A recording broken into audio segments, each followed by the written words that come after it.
Ngayon, feng shui tip ako. Ibang zodiac sign naman ha. Ibang zodiac sign ang papa-explain ko. Yung isang beses, snake, pig, tiger, and monkey. Ngayon, sa feng shui star ko, ito yung dragon, horse, monkey, sheep, maganda. Maganda sila, no? Rabbit, very good also. Rooster, very good, no? Kasi last year, rabbit, hindi maganda. Rooster, maraming problema. This year naman, ang pupunta hindi maganda is tiger, ox, rat, and pig and dog. Okay? Ngayon, mag-e-explain ako tungkol sa horse. Kasi last year, ang horse is robbery, hindi ba? Maraming nangyayari sa horse. Nawawala ang cellphone, nawawala ang pera, nawawala ang maraming problema ang horse. But this year po, horse nasa heavenly star. Kaya maraming pera ang horse this year. Kailangan niya piyaw, money tree, bat, no? Tapos kailangan siya ng gold. Maraming pera ang horse this year. Sobrang lucky ang horse. Ngayon, itong dragon po, nasa victory star. Kasi last year, dragon year, hindi ba? Ang dragon year, hindi ba? Maraming problema, sickness, kanong-kano. But this year, dragon, gumanda ang buhay ng dragon. Parang bumalik siya sa magandang buhay niya. So, dragon, nasa victory.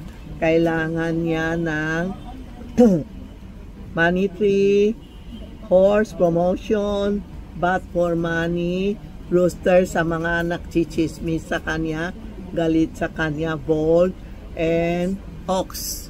Ang ox is money, ano? Yan po. Kaya dragon, horse, monkey, sheep. Sheep maganda, lalo na sheep this year. Hakot kayo, hakot ng pera. Maraming pera papasok this year sa sheep. Pero ingat lang sa sheep, maraming nagloloko sa kanila. Hiram ng hiram pera, hindi bumabayad. Kaya kayo mga sheep, wag kayong magpahiram ng pera. Kailangan mag-ipon kayo. Kasi sa huli, zero ka. Hiram ka ng hiram pera sa tao, hindi sila marunong magbayad sa'yo. Huli, kailangan mo, nawawala sila, tapos zero ka. Ikaw nagiging pulubi, hindi sila, kasi pinahiram mo sila, gastos sila ng gastos, ikaw naman nagtitipid. So mga sheep po, reminder lang, maraming pera kayo hakot-hakot, marunong kayo magtago ng pera, no? Huwag kayo pabigyan-bigyan sa friend, kaibigan, hindi mo naman kaibigan, family, hindi mo naman family, tapos wala ka naman pera sa huli. So, ang dragon, horse, sheep, napakadaming pera ngayon, no? Sa rabbit lang po, rabbit, last year, hindi siya maganda, but this year, maganda ang rabbit, maraming pera. Ang rabbit po, mabait siya, pag nagagalit, na-a-attack siya. Okay po? Rooster po, last 2 years din, hindi maganda. Last year, hindi din maganda, nasa 5 siya.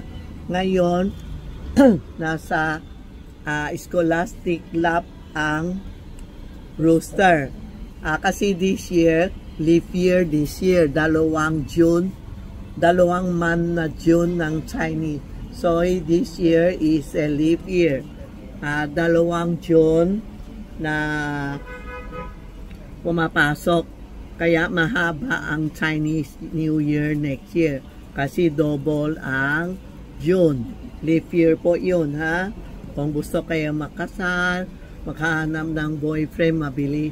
Girlfriend, mabilis. Okay?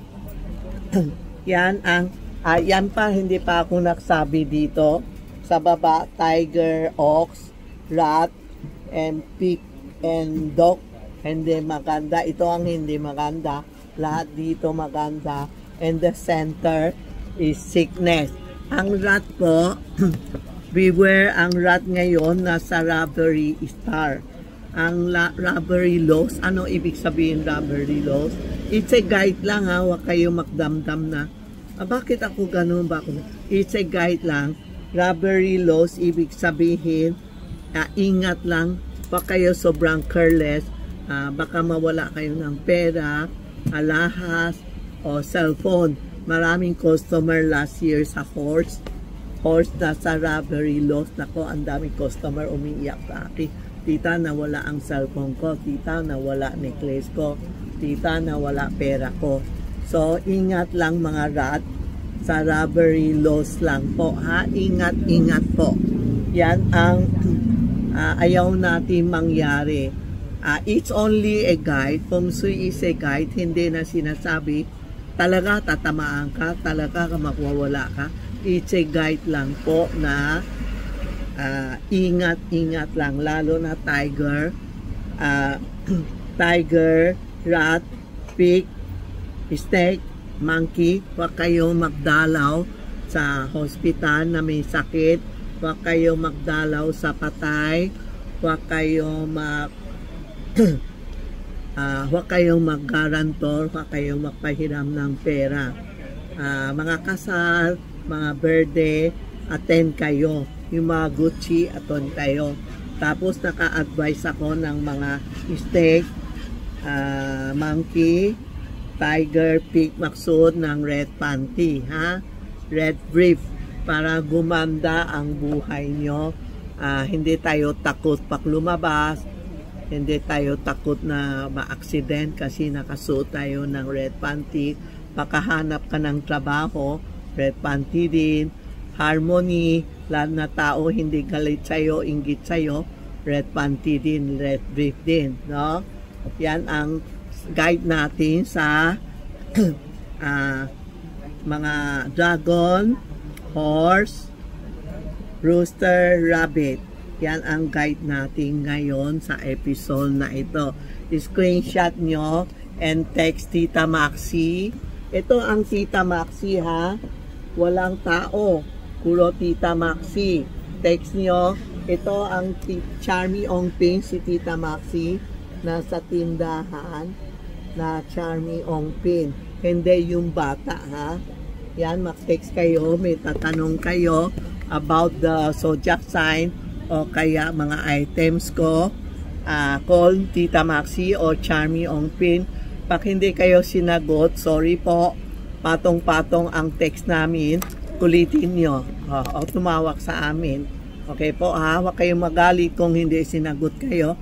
Antayin nyo, talagang sasagot din po. Pero huwag kayong magtanong na how much, hindi kami sumasagot. Kasi hindi namin alam anong how much tinatanong mo? How much ano?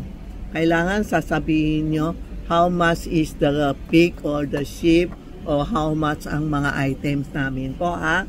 Pag na how much, sorry po. Wala kayong ma-receive na reply sa amin. Okay po? This is Tita Maxi. Legit po. Huwag kayong magpaloko. Maraming ginagamit si Tita Maxi na picture or video. Tapos hindi naman sa akin, lalo na sa mga sing-sing. Huwag kayo magpaloko po. Maraming fake news ngayon dumadating dito po. Okay po? Thank you.